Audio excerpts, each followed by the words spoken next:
Bwana Yesu asifiwe. I'm talking because I know I'm not talking to kids, I'm talking to ministers.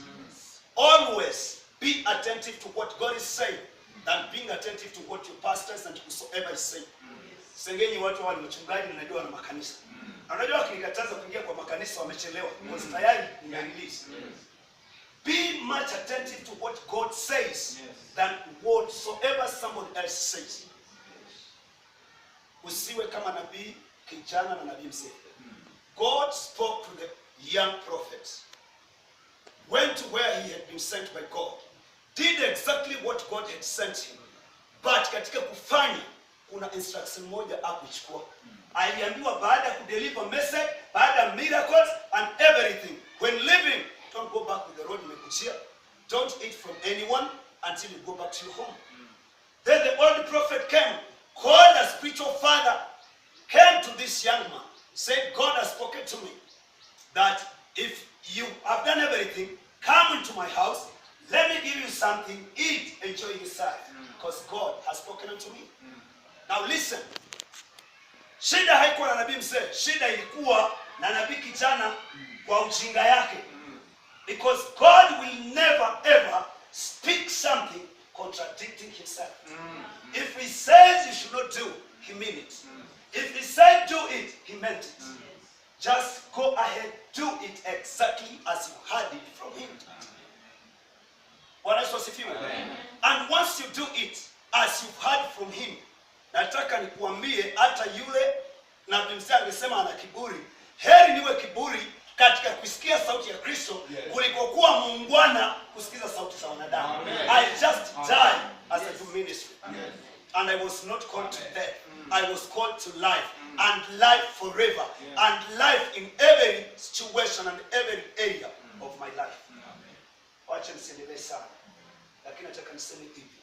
Identify yourselves with Christ. Never identify yourselves with sijui mimi ni mtu na hudumu na gospel to the world.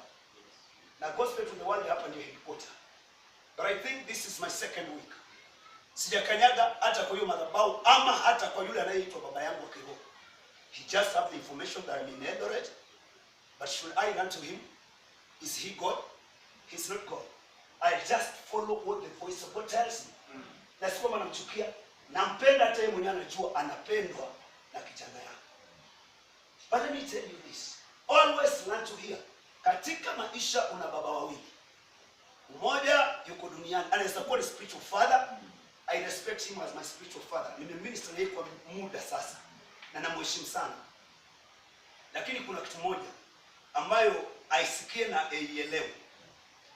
Anaweza nilaumu ama yeyote anilaumu. Wakati iko namna hii, the relationship that we have, kuna mbaba wa hivi na baba wa hivi. Na huyu wa hivi aliniambia nitii huyu wa hivi according to huyu wa hivi.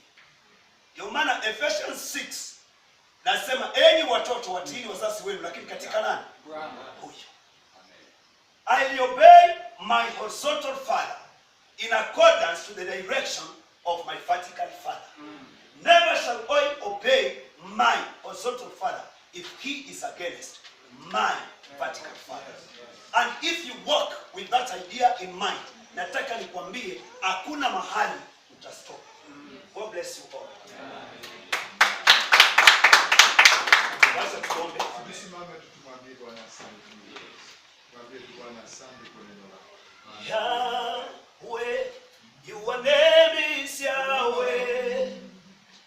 You are a miracle working God. Your name is Yahweh.